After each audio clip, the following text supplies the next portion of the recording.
Et bonjour à tous, bienvenue sur la chaîne de l'Hexamone Crypto. Nous sommes aujourd'hui le jeudi 31 août 2023, 8h30 à l'heure à laquelle je fais cette vidéo. On va faire un point sur la situation du Bitcoin, mais on va aussi regarder quelques cryptos du top 100. Allez, on démarre avec cette map qui est dans le rouge. Pourquoi? Parce que le Bitcoin rechute un petit peu. Hier, je vous avais prévenu un petit peu que le Bitcoin risquait de chuter pour faire un pullback. On va regarder en détail tout ça. Et bien sûr, forcément, dès que le Bitcoin se met à retracer, toutes les cryptos du marché retracent. Aussi bien, par contre, quand le Bitcoin se met à pump, tout le reste se met à pump. Donc là, on a quand même des contre-performances du côté du XDC, du X, le CAS, moins 6%, Solana, moins 5%. On a des petites performances du côté du EGLD, du côté du MNT, GRT. Bon, c'est des toutes petites performances, donc c'est pas très très significatif pour le moment. Allez, on démarre avec notre Bitcoin. On va se mettre en vue jour. Bien sûr, je rappelle à tout le monde que tout ce que je vais vous dire dans cette vidéo ne sont en aucun cas à prendre pour des conseils en investissement. Alors, Bitcoin en vue jour, qu'est-ce qui se passe? Bon, ah non, attendez, c'est pas le Bitcoin, pardon, je fais des bêtises. Voilà, parfait. Bitcoin vue jour. Il est où? Voilà, c'est ça, c'est mieux, ça me parle plus. Alors, du coup, le Bitcoin en vue jour, qu'est-ce qui se passe? Alors, donc ça, je vais les dégager pour pas que ça nous perturbe. Voilà, et le Fibonacci, j'y dégage aussi. Parfait. Donc, on voit qu'on a eu un pump, là, avant-hier, grâce effectivement à la news de Grayscale, on va pas revenir dessus, on en a déjà suffisamment parlé, qui a gagné contre la SEC. Donc derrière, on a eu le pump et on a eu le rejet ici sur le ruban de moyenne mobile, qui est une zone de résistance. Donc ça, pas de problème, on s'en doutait, on savait que ici c'était une zone très importante, mais le problème c'est que derrière, on s'est fait rejeter par ce niveau-là, et derrière, malheureusement, hier, on a clôturé sous la résistance des 27 430. Or, ça, je vous avais dit, cette résistance-là, il faut la sauvegarder. Enfin, ce support-là, il faut le sauvegarder, vu qu'on était au-dessus, c'est un support. Malheureusement, vous le voyez, hier, on a décidé de clôturer la journée en dessous de ça. On a clôturé hier à 27 303, donc en dessous du support. Donc malheureusement, le support se transforme de nouveau en résistance. Donc ça, c'est dommage, et on va pas se mentir, ça fait un peu chier quand même. Parce que bon, si on avait la résistance, enfin, si on avait gardé le support, on aurait pu faire un retour sur le support pour un rebond pour remonter. Maintenant, c'est le contraire. On revient tester la résistance pour cracher. C'est comme ça que ça fonctionne. C'est pour ça qu'il faut toujours garder les sauvegardes de résistance, enfin de support, pardon, même moi je m'embrouille. Il faut toujours garder les sauvegardes de support pour rebondir dessus plutôt que de les transformer en résistance et se casser les dents dessus. C'est ça la différence. Bon, maintenant, ceci dit, c'est pas dramatique non plus ce qui nous fait notre Bitcoin, parce que là, on est en réalité en train de rebondir pile poil sur la moyenne mobile 200 périodes, qui correspond ici à 27 188 $. Donc ça, pour l'instant, c'est un niveau de support, donc tant qu'il tient ce support-là, ça va. Juste en dessous, on voit qu'on a le milieu des bandes de Bollinger, aux 27 103 $. Donc du coup, ici, on a quand même deux grosses zones de support. Maintenant, le problème, c'est que si ces deux supports lâchent, qu'est-ce qui va se passer? On va avoir une chute du Bitcoin qui va revenir tester les 26 858 $. Et si on perd ce niveau-là, on reviendra faire le pullback de la cassure du range en vue jour. C'est-à-dire que là, vous le voyez ici, en vue jour, on était dans cette boîte violette qui est là, qu'on avait breaké par le haut, donc ce qui nous a formé donc justement le pump, suite bien sûr à l'annonce de Grayscale, mais il fallait quand même breaker ce range pour pouvoir pump, c'est ce qu'on a fait. Donc là, ce range a été breaké, à un moment donné, il y a de fortes chances qu'il soit retesté. Donc ça veut dire que là, si on perd les niveaux clés sur lesquels on est actuellement, ça augmente bien sûr les probabilités de revenir tester le haut de l'ancien range. Vous comprenez? C'est que des probabilités à chaque fois. Plus on perd des niveaux clés, plus la probabilité d'aller chercher le niveau de break augmente. Maintenant, il y a quand même des choses qui nous montrent que effectivement le Bitcoin risque peut-être de se relancer à la hausse. Justement, on va regarder ça ensemble parce que c'est dans cette vue 4 heures qu'on voit ceci. Et justement, donc là, je me suis mis en vue 4 heures. Et qu'est-ce qu'on voit dans cette vue? C'est très intéressant parce que j'ai mis un Fibonacci. J'ai tracé un Fibonacci là qui va nous donner des informations très pertinentes. Mais avant ça, je rappelle que sur mon channel des alertes, l'information que je vais vous donner là, sur mon channel, vous avez déjà eu l'information dès hier soir. Parce que bien sûr, sur ce channel, je vous diffuse tout au long de la journée des alertes concernant le Bitcoin, toutes les informations à suivre, mais aussi des alertes concernant d'autres crypto-monnaies. Donc si vous êtes intéressé par ça, c'est-à-dire avoir toutes les opportunités et toutes les informations concernant le Bitcoin, parce que je rappelle que c'est le Bitcoin qui dirige le marché, allez regarder en description de mes vidéos pour trouver justement ce fameux lien pour accéder au channel des alertes. Comme ça, vous êtes sûr et certain de ne plus rien rater. Donc, c'est quand même hyper intéressant, sachant que vous avez des informations forcément en avant-première par rapport aux vidéos, et vous avez des informations tout au long de la journée avec ce que nous fait le Bitcoin, et des informations aussi sur d'autres cryptos. Donc voilà, bien sûr, tout ça, ça se passe sur ce channel. Donc, là, au niveau du Bitcoin, on voit que, avec ce Fibonacci, là, on a trouvé un rebond ici, en vue 4 heures, sur le 0,5 Fibonacci, qui est une zone de support importante. Alors il faut savoir qu'entre le 0,5 et le 0,618, ce sont des zones de rechargement pour des longues. À partir du 0,5, voire même jusqu'au 0,786, tout ça, c'est une zone de rechargement pour reprendre des longues. Donc là, effectivement, on a touché cette zone de rechargement au 27 044, et on voit parfaitement, instantanément, qu'on a trouvé rebond dessus.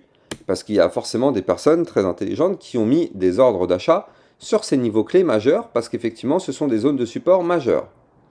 Donc là, pour l'instant, ça tient. Tant qu'on garde les 27 044, tout va bien. Si on perd ce niveau, on ira chercher les 26 960. Et si on perd ce niveau, on ira chercher les 0,618 à 26 775 $. Bien sûr, en passant par la zone de support des 26 858. Maintenant, comme je vous l'ai dit, on a trouvé rebond pour l'instant sur le 0,5, donc ça a l'air d'avoir tenu. Et là, on est en train de former une sorte de pattern en double bottom. Double bottom, je le rappelle, pour ceux qui ne connaissent pas les bases du trading, c'est une figure chartiste haussière.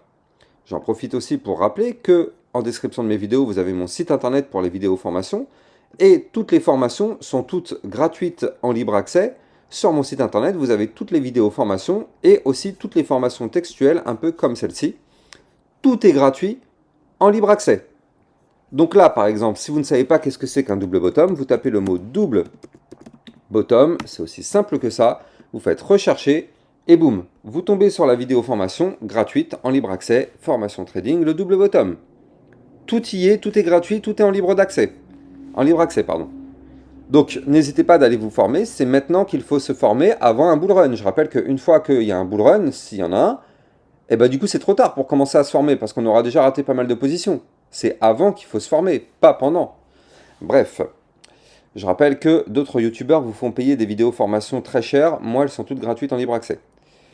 Donc ce double bottom, comme je vous le disais, c'est une figure chartiste de retournement haussière. Oui, mais elle n'est pas validée, cette figure. Pour valider cette figure, on n'a pas le choix. Il va nous falloir breaker un niveau clé. Et ce niveau clé, je vais vous le donner. Mais avant ça, je me mets aussi rapidement en vue heure, parce qu'on le retrouve là aussi, avec d'autres informations, donc c'est intéressant. Mais donc le niveau à breaker, il est ici. C'est les 27 313 $. Tant qu'on n'a pas breaké de façon validée et confirmée, c'est-à-dire pullback compris, nous n'avons pas de retournement haussier à espérer du côté du Bitcoin.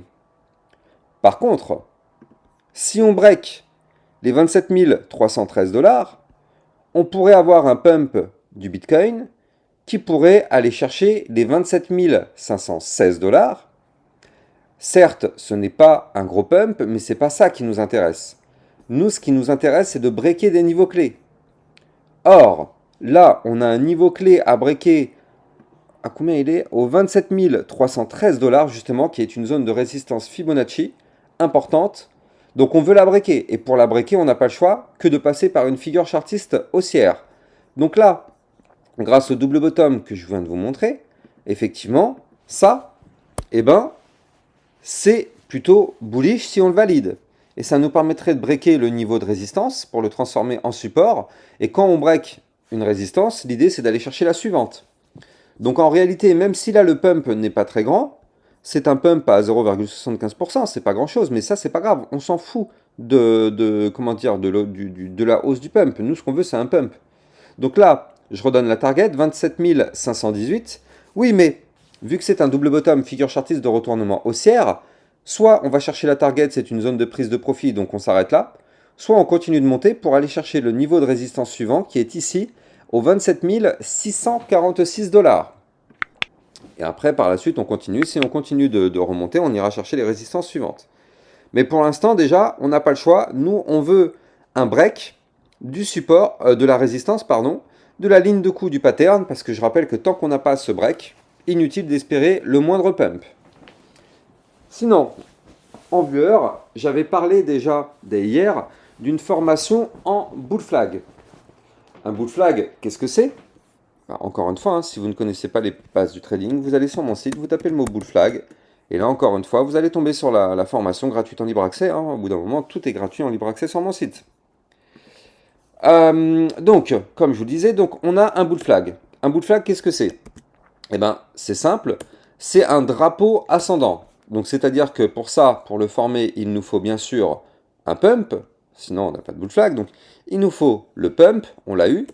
Un retracement sous forme de canal, c'est exactement ce que je vous ai montré tout à l'heure en viewer. Regardez ça, on a parfaitement ici le retracement sous forme de canal. Vous le voyez parfaitement sur mon tracé en blanc. On a le canal descendant ici. Et puis derrière, qu'est-ce qu'on a? On a la cassure du haut du canal et une figure chartiste pour valider tout ça et pump. Donc nous, c'est ce qu'on a. On a ici le canal, la cassure du canal par le haut, la figure chartiste qui prend place pour le pump. Donc là, toutes les conditions commencent à se réunir pour effectivement reprendre une tendance haussière. Mais ne soyons pas naïfs, ne soyons surtout pas naïfs. Tant que les niveaux clés que je vous ai donnés, les fameux 27 313 $, ne sera pas breaké de façon validée et confirmée, pullback compris, il n'y aura pas de pump. Il y a toujours des petits guignols qui m'envoient des messages, et ça, j'avoue que c'est une perte de temps absolue, en disant « Ouais, Alexa, t'as dit que ça allait pump, mais au final, ça n'a pas pump du tout. » Alors qu'en fait, ce qui s'est passé, c'est ça. Il y a eu un pump, on a été chercher la résistance, on a fait une mèche au-dessus, mais au final, on clôture ici. Donc au final, on ne casse pas. On ne casse pas le niveau clé si on clôture en dessous. Donc on aura fait le pump, on va chercher le niveau clé, on se fait rejeter, et après on crash. Il y a des gens qui vont dire « Ouais, Alexa, t'as dit que ça allait pump, mais ça n'a pas pump. » Non. J'ai dit qu'il nous fallait une clôture validée et confirmée, pullback compris, je pense que c'est suffisamment clair, pour justement avoir ce pump. Si on ne valide pas la clôture du niveau et sa cassure, il n'y aura pas de pump. C'est aussi simple que ça. Il faut toujours bien comprendre ce qui se passe. Donc là, on patiente pour que ce bull flag prenne forme. Et si ce bull flag prend forme, effectivement, on pourra aller chercher des targets encore plus hautes. 27 430, 27 615. Ici, dernier plus haut au 27 841 avant d'aller chercher les 28 055. Ça, ce sont des zones à aller chercher si effectivement on se relance dans une phase haussière. Allez, je vais en profiter pour parler de quelques cryptos du top 100. Alors, elles sont mes cryptos suivis. Ah mince, elles sont les mignonnes. Pourquoi elles sont plus là? Ah merde, il a perdu mes... comment ça s'appelle? Mes mises en favoris. Bon, c'est pas grave, je vais vous les dire, de toute façon, il n'y a pas de problème. Elles sont là, je vais les retrouver. Alors, on commence avec le Solana. Le Solana, malheureusement, qui lui s'est fait rejeter par le haut du range. Donc ça, forcément, c'est pas très bon signe. Donc malheureusement, qu'est-ce qui se passe? On a breaké le range par le bas. Donc là, sur le Solana, on n'a pas le choix. Si on veut un pump, il nous faut ici une clôture 4 heures au-dessus des 21,276. Tant qu'on n'aura pas ça, malheureusement, on sera bloqué. Et d'ailleurs, j'en profite aussi pour redessiner le range au vu des nouvelles data que le Solana nous a fait. Voilà, je pense qu'on est pas mal ici. Voilà. Donc là, on a une zone de résistance ici à breaker qui se trouve au 20,831. C'est pareil, déjà, tant qu'on n'arrive pas à breaker cette résistance, c'est mort. Et je rappelle que vu qu'on est en trading sur range, quand on est en haut du range, on va chercher le bas du range. Donc là, il est possible que si on se fasse rejeter par les résistances que je vous ai dit, le Solana risque de chercher le bas du range au 20,077. On avait le Shiba. Shiba 1000, pour que ce soit plus simple à analyser.